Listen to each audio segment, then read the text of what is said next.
Well, hello everyone, and here we are, and I think everything's working. So please let me know if it is or if it's not. This is sort of my beta test version on the road again, trying to see if I can get YouTube and Facebook to work at the same time. So far, it seems like it is. So please let me know. And I think I've got even chat working. I know, crazy, right? Next thing you know, well, I'll have this all figured out. Always crazy and interesting. So yeah, welcome to Fair Life with Andrew McKee. I am, as always, Andrew McKee, and it has been a time because I am here in New Orleans right now, enjoying the Louisiana Renaissance Festival. So hello, hey Janine, and hey Jan, great to see you, and Damaris and Nancy and Harvey, and yeah, great to see you. Wow. Okay, good. So you see me and hear me. That is a very good thing. Now, this, like I said, this is a bit of a test. I'm trying a lot of different things to see if the video and the audio and everything from the setup remotely works. I know there are going to be a few things that go wrong. That's just the nature of the beast, as you know. I've already, I already know one thing that's going to go wrong. I don't have the laser pointer option. I saw that was a problem right before the show, and I didn't want to risk anything else, so I'll have it ready by next week. But as far as I know, everything else should work, so here is hoping. We'll see how it goes. But I'm glad you can at least see me and hear me. Good. Oh, and hey, Kathy. Great to see you. So yeah, it has been a fun time at the Louisiana Ren Fair. The first weekend was, well, a bit rainy. It rained a bit on Saturday, and but Sunday was all right, not too bad, and small crowd. But first weekends are normally like that at Fair. So not as many people come on the first weekend of Fair. I don't care what fair we're talking about. I think part of it is the publicity. People don't always catch the promotions that go out, and then the fair's starting and the weekend happens, and like, oh, is it Fair again? I'll go next weekend, and that's kind of what happens. So yeah, it is kind of interesting. It is an interesting time to check out first weekend. When you're on cast and you're a performer, you always kind of refer to first weekend as dress rehearsal weekend, because we're cast, they have rehearsals that go on a little bit before, but the musicians and performers that travel around, they don't get that. So they're coming into the fair, seeing how things are different, where things have moved, trying out maybe they're on a new stage or have a new sound setup or whatever. I mean, it's a lot of trial and error the first weekend, and I was no exception there. I tried a few things. Some of them worked, some of them didn't. But second weekend, this last weekend, certainly was a little better with that. I got to do a few things on Sunday that I think worked very well, so I was very happy with it. And I think I figured out my schedule finally. At the end of the second weekend, that's where you kind of are like, okay, this is what I'm going to do all day, and I got it. So you know how it is. Oh, you can't? You can't see me on Facebook. Well, it seems like other people can't, Kurt, so it might be on your end. It's a good question. Right now, it seems like I'm not...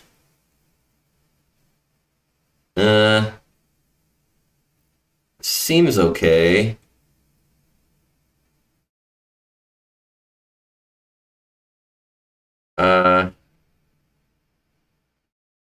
Yeah, and okay.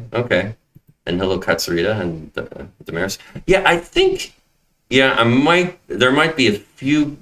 Okay, I'm looking at the video and it is skipping an occasional frame, more than I'm usually comfortable with, so I might change the setup. Okay.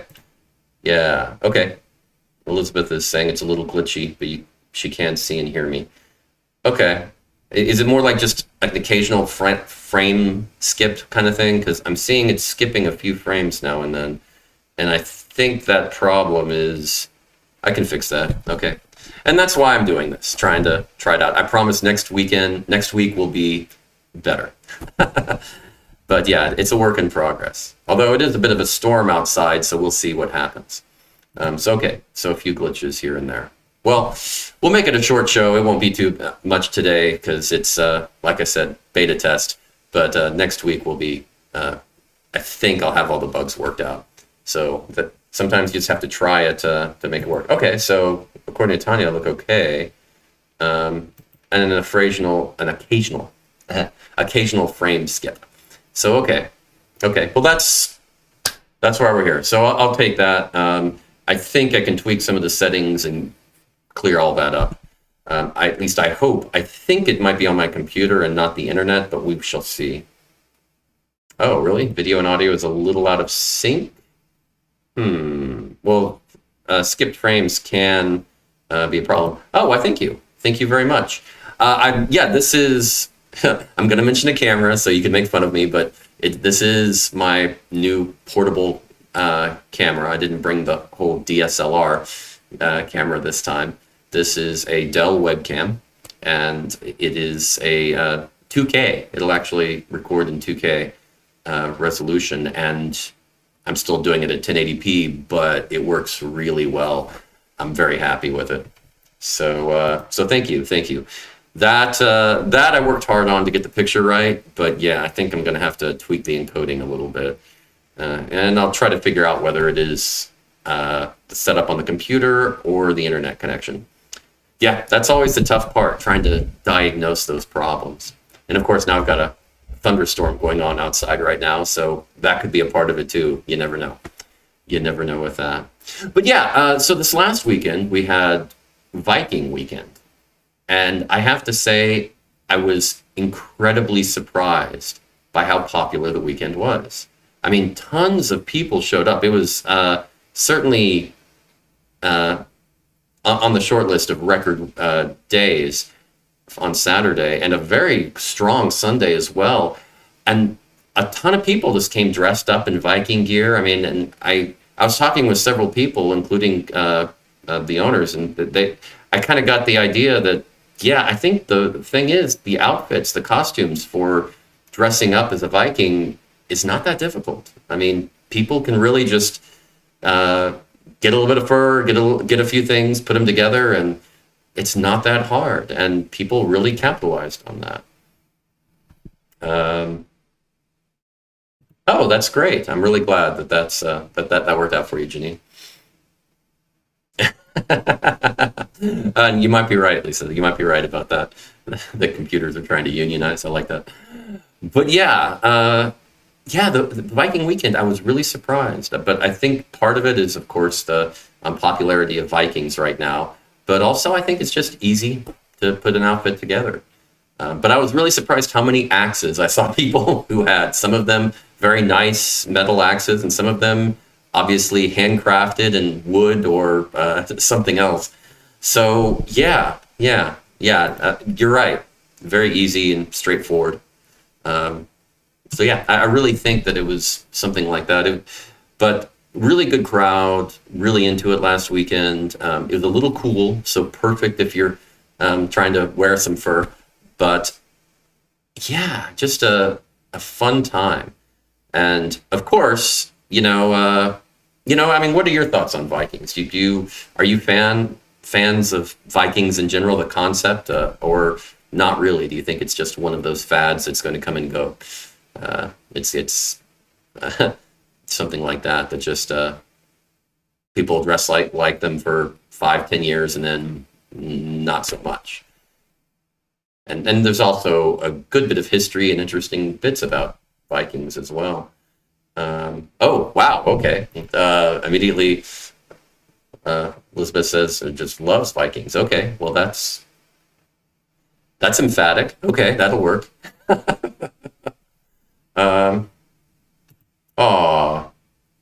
Yeah, that's always the tough part when you're traveling and going on the road, to figure out what garb to bring. And I mean, you can bring it all, but that gets a little crazy. You kind of have to pick and choose, and it never fails. You always forget something. You always forget that one belt or that one, something. There's always something you don't bring and would have been handy to have. You gradually get better at it, but you still forget things. It's crazy. Because every fair is a little different, every year is a little different. So those lists that you make of this is what I need to bring, it has to constantly adapt, and that's the issue. Um, okay, and the history and the mythology, yeah, and those are very rich indeed. Um, oh yes, yes, um, that is true. That is true. Vikings is such a generic term these days, and the mythology, and by mythology, I'm not even talking about their mythology. I'm talking about the myths about Vikings in general. Everything from the horned helmets and everything is so rich and popular that, yeah, the history part kind of gets buried a lot of the time. Um, really? Think it's got a lot of staying power? Interesting. I I think partly because it is easy to follow, and I think we were really hungry for a cold weather garb um, theme. I think that works great for it. Something besides Dickens, because doing something that is just kilts are great, but they're not as great in cold weather. I'm just gonna say it. I'm just gonna say it. So yeah, having something that works great in cold weather like that is a really cool idea. And you'll see a lot of Viking themed weekends, of course, in the early part of the year and of course late in the year when it's cool because it works well. Oh yeah. But true, true. There is that problem. Yeah, I heard a little bit about that in from Pennsylvania and everything. Yeah, yeah, and that always is, that can be an issue, but the trick is just trying to find that line and how to go forward with it. Definitely, definitely. Now, for me, what I'm also going to be doing over the next several days, next 3 days, is school days. So Tuesday through Thursday at the Louisiana Ren Fair this week is school days, where they open up the fair on weekdays for the local area schools. And by area, it's not quite local anymore. It extends out to all of southern Louisiana and Mississippi. It's pretty vast, and thousands and thousands of kids descend on the fair on those days. So yeah, it's going to be interesting because it is a very different animal than a regular fair day. But that being said, it's also very rewarding. I mean, I never actually went to a school day when I was a kid. It just, the schools I attended, it was just never a thing they did. And I really wish it had. I'm lucky my older sister introduced me to Faire when I was young. But have any of you, did any of you ever go to a school day at a Ren Fair, or like an educational field trip through your school when you were growing up? Did that ever happen, or is it more rare than I think? I think I know it's very much sometimes. It depends on where you grew up, because some regions it's more prevalent than others. Some fairs really have been doing it for many years, while others still don't do it. So it just depends on where. Wow, Hagar the Horrible. Wow, that's yeah, that's definitely not the best representation. But I mean, they were going for comedy, so you can almost forgive them a little, I guess. Mm. Oh wow, so you went they went on a weekend field trip. That's interesting. Not on the actual school days. That's great. Yeah, yeah, that's I I'm trying. I actually don't know when school days really started. I know it's been going on for at least a few decades, but I don't know the exact time that started. I'm gonna have to try to find out and look that up. And that's fair, Jan. Yes, I get that.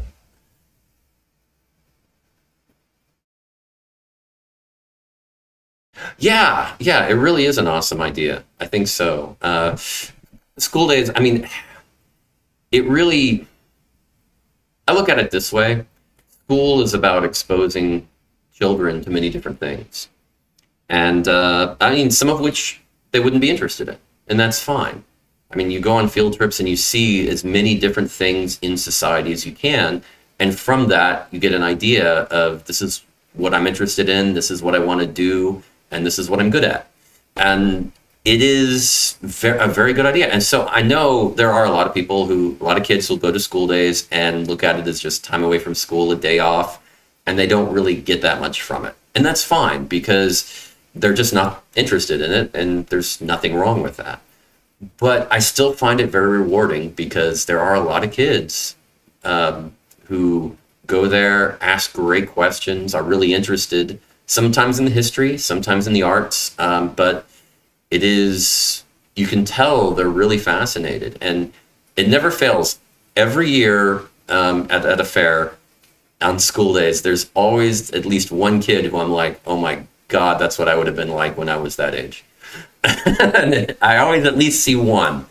And oh man, that is just, it's a little surreal, but it is, it's very rewarding being able to talk about music and the history of it with them, very much so. And with all of the kids. And I always try to do that. Now, yeah. Oh, right. Oh, yeah, and that's true. Like I said, Nancy, some fairs don't do school days at all, and that's I don't know why. Maybe part of it is just it is really hard to get like local cast and all of that to have time off during the week. So sometimes what they'll do is they'll offer like discount tickets to schools on for the regular weekend shows, things like that. School days during the week, I don't know. I mean, now I will say that aside from being very instructive and good, it also is phenomenal promotion. And the fairs that have really worked hard at it, it has helped them grow as a fair in general on the weekends as well. So it is very good for the fair. It's not just a regular benevolence, I will say.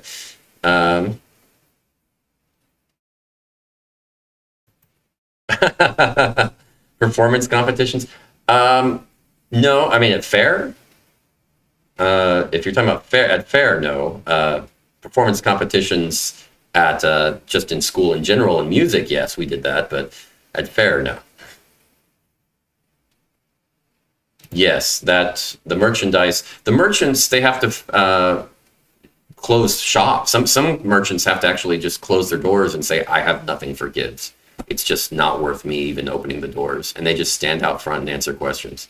And other shops, they'll have some items that they can that they'll focus and put those out and keep the rest of their stuff in the back.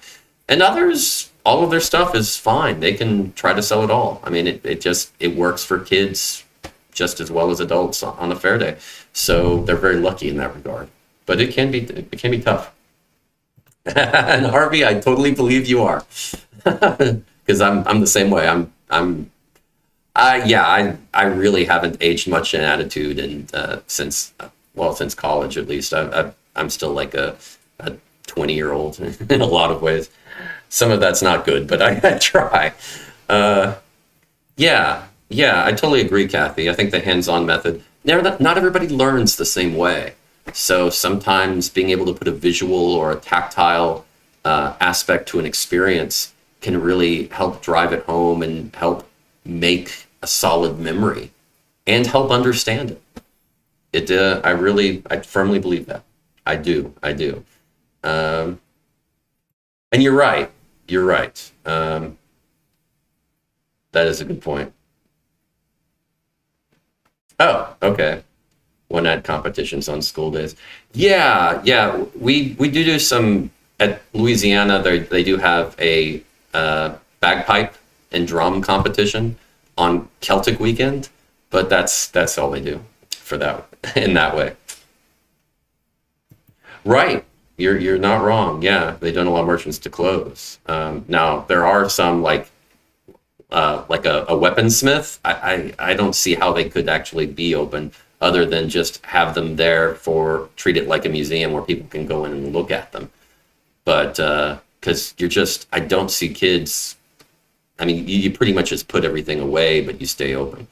I mean, you just don't expect a kid to buy a $1,000 sword. Just saying.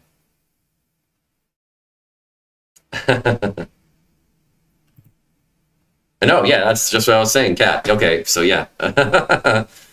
Exactly. Ouch, 12, 16 at best? Really? Oh, okay. Well, I'm responsible in some ways. Just not in all of them. And you're right, that's exactly it. They convince their kids to come back to Faire on the weekend, that year or later. I mean, it's a way to introduce Ren Faire to a huge child audience and to get them to talk about it. I mean, it's word of mouth promotion at its finest. And it's not that the fair doesn't make money either; they do. So it's a win-win all around. And also, if you are promoting yourself as an educational event, having a kids' days really goes a long way to help justify that definition of yourself, especially if you're trying to set up yourself as a nonprofit or as an organization or trying to get grant money. It really helps. So yeah, I mean it goes a long way, definitely. Yeah, yeah. I mean, and that's certainly I did go to some places like that, like in around the Houston area where I grew up. It was like the San Jacinto Monument and the Battleship Texas and things like that. I mean, yeah, we would go to that. And no, adulting never really easy. No, actually, I've always been okay at adulting. It's just I don't know. I still live like I'm in college. That's kind of always been a thing. I don't know. But when I'm on the road as much as I am, it's hard not to, really. You kind of have to play it a little, play it a little loose sometimes. Yes, yes. Oh man, it's actually really thundering and lightning outside too. I can hear it. Wow. I think my filter is filtering that out so you don't have to hear it, but I sure do. Wow. Okay. Well, it's already 7:22. I guess let's go ahead and jump and talk about the few fairs that are going to be continuing on this weekend because that number keeps getting smaller. Oh yes. Oh yeah, local museum is a blacksmith shop. Now that's always cool. I've always liked the whole foundational stuff like glass blowing, blacksmith, weaving, that kind of thing, where you can see the whole process at the beginning, middle, and the result at the end. I always thought that was a very educational, just to kind of see that type of work, because there's as much art to it as there is science, and uh, some kids can really see that. Oh, really? Okay, I hear you. Well, it's coming through here now. But anyway, okay, let's go over to the map here. Yeah, you can see there aren't many going on right now. Just a few. Let's jump in. Like I said, I don't have the laser pointer right now, unfortunately. I'll try to have it by next weekend, okay? Or next Monday, anyway, next week. But I'll have it by the weekend. I'll spend the week trying to get that together. But so far, that and the tweaking the video seems to be the only problem. Thank you, Lisa. I appreciate that. Okay, here we go. So we have the Carolina Renaissance Festival up in the east on the East Coast. That's in Huntersville, North Carolina. It's the last weekend, and their theme is Final Huzzah, fittingly so. Then down in Florida, we have 3 fairs going on. Starting from top to bottom, we have the Sarasota Medieval Fair in Miaka City, Florida. That still has 2 weekends left, but their theme is Merry Medieval Music. And right next to it, the Suncoast Renaissance Festival in Sarasota, which not to be confused with the Sarasota Medieval Fair. Oh man. Suncoast Renaissance Festival in Sarasota, Florida. It's the opening weekend of 4 weekends, and they are doing Pirate Weekend. Then in southern Florida, we have Camelot Days Medieval Festival in Hollywood, Florida, and that's the last weekend there. So if you're in the area, this is your last chance. Moving over to Alabama, just in very, very southern Alabama, is the Jubilee Renaissance Fair in Robertsdale, Alabama. One weekend only, so something to check out. And then, of course, where I am in Louisiana, the Louisiana Renaissance Festival in Hammond, Louisiana. 4 weekends left. This coming up weekend is Celtic weekend, so something to enjoy. And yeah, there's going to be some bagpipes a-playing. Oh, yes. They're going to have that competition, I'm sure. And then nearby in Texas is the Texas Renaissance Festival in Todd Mission, Texas. It has 2 weekends left, and their theme is the Highland Fling. Then going all the way over to California, in Daly City, California, the Great Dickens Christmas Fair. Now, it's a 5-weekend event, and this is the first weekend. So, yeah, it's interesting. A lot of Dickens fairs, they usually are 1, maybe 2 weekends. So California doing 5 weekends of Dickens. That's interesting. I'm going to research that and find out more about it. That's a lot of Dickens. Definitely doing all through December. That's crazy, but that's California gets away with it. There are so many fairs and events in California, but of course that's where the first Ren Fair was. So I guess that makes sense. So here we go. All right, and we're back. So yes, that was the short list of fairs going on this weekend. And it's, like I said, only going to get smaller. That's how it works going into late November. But yeah, but luckily with these Viking events, I don't know, maybe we'll see a quick Viking event coming up here soon and to enjoy that cold. A deluge of Dickens. I love that alliteration. Well done, Nancy. I like that. Very good. Very good. Well, let's jump into, it's still 7:27. Let's do a quick 7 reasons while we're here. Why not complete the beta test in style? So yeah, let's do that real quick. Here we go. 7 reasons. Let's see if this works at least. Let's see. Okay, yeah. How about 7 reasons Vikings are so popular right now? I like that. That works, I think. So let's do that. 7 reasons Vikings are so popular. Number 7, they discovered America. I mean, I talked about that recently on Columbus Day and said how Columbus Day was just an odd holiday because, yeah, it's history's changed a bit. I mean, when I was a kid, they talked about the whole, Vikings probably discovered America earlier, but we don't have definitive proof. Well, now we have definitive proof. The Vikings were here first. They were here 1,000 years ago. So, yeah, kind of a big deal. And I think that that proof that's kind of really solidified over the last decade or two has kind of, it just helped Vikings make the news a bit. So, number...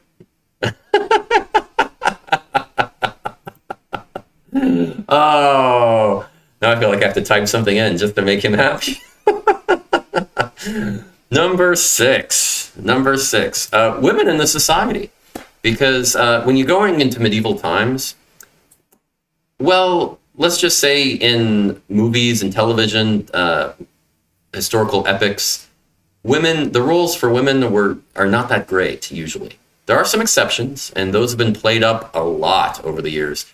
But really, the roles for women, not that great, because the role of women was not that great. There aren't really that many examples. And the few examples that were amazing women at the time, of course, historians tried to shut them up because it was a very male-dominated society.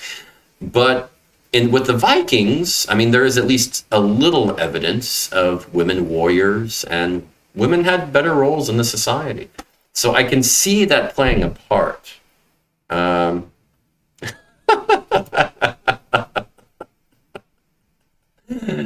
Okay, I think that's going to be like the bonus number 8 right there. First settled in Minnesota and played football, and their beards were awesome. I think that's how we're doing it. That's the special number 8. Okay, numbers 5. The myth and the mystery. I mean, I think the myth of the Vikings and the mystery, because while we do know some about the Vikings, there's a lot we really don't know. And there's just some things that historians are just kind of no idea. So there's a lot of mystery around them, and that certainly is appealing to people in general. But there's also a lot of myth, a lot of things that people have associated with Vikings that are not true at all. Like, for instance, the horned helmets and all of that. That just, not true. So that's just Wagner.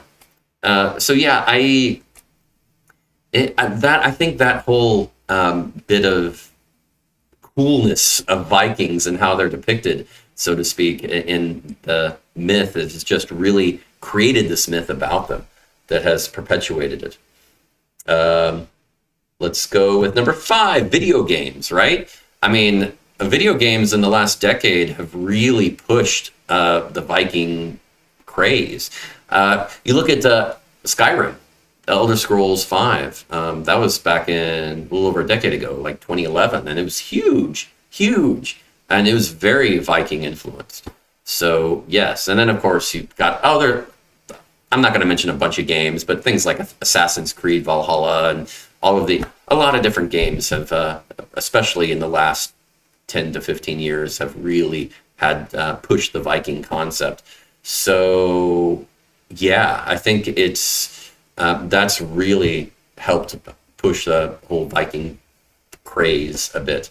Number 3, they're European pirates. I mean, that's kind of what Vikings are known for. Now, historically, there's a lot more to them than that, so it's not exactly fair to put them as just that type of thing. But they're medieval European pirates. I mean, that is some of what they did, and the pirates craze was huge going from the 90s and 2000s. So I think this is just the natural progression after that.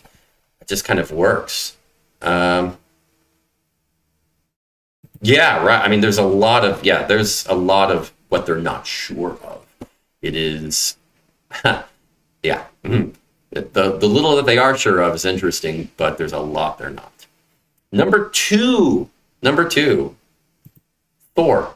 I mean, come on. I mean, you get the Marvel movies with Thor being hugely popular and Norse god. I mean, yeah, you think that didn't have something to do with the Viking craze? I think it did. I'm just throwing that out.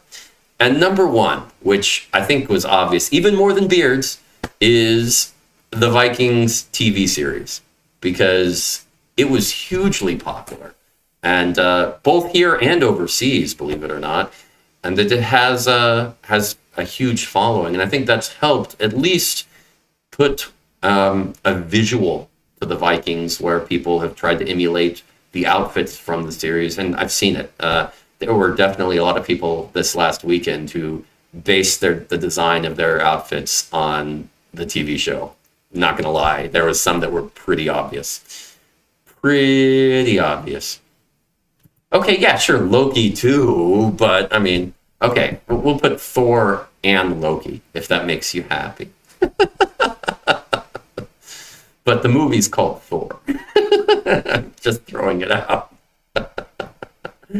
Oh, yes. There are fiction and non. I mean, yeah, Vikings. Certainly, there have been several things lately, and of course, some even before that, going to the 1960s film. Yeah, 1960s. Which historically not that good, but it was popular at the time.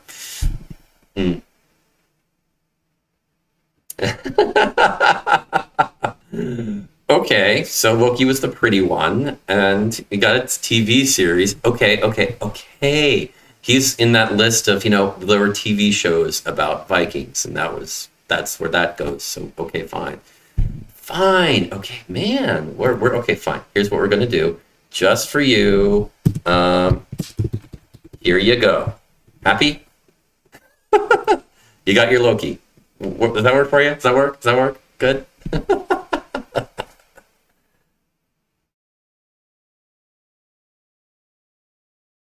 Oh, really? Okay, so I'm sounding a little weird? Okay, well, I'm going to listen back to it afterwards, and by next week, hopefully I'll have it all fixed. I tried some settings, thinking, let's give it a shot and see how it goes. But looking at it, yeah, there's definitely some issues. It doesn't seem like it's skipping too bad right now, but it was a little earlier on. I think it's stabilized a bit. Yeah. Glad to be of service. Yes. Okay. Okay. You got your Loki. Well, thanks, Harvey. Yeah, it was. We'll fix those technical difficulties for next week, and thanks for sticking it out with me to see how it goes. And thanks for the feedback. I appreciate it, because I'll keep trying to make the show better and keep it mobile and keep it available. So I guess we'll call it there. Okay, it does it with music a lot. That to me says it's an encoding problem. So I'm gonna I'll work on that. Alrighty, well, take care, everyone, and I will see you next week. Because remember, this week more than most, I'm definitely living that Faire life. Because almost every day is for me a day at Faire. So I'll see you next week, and I will have lots of stories to tell. And I hope you will as well. So enjoy, take care, and I'll see you soon.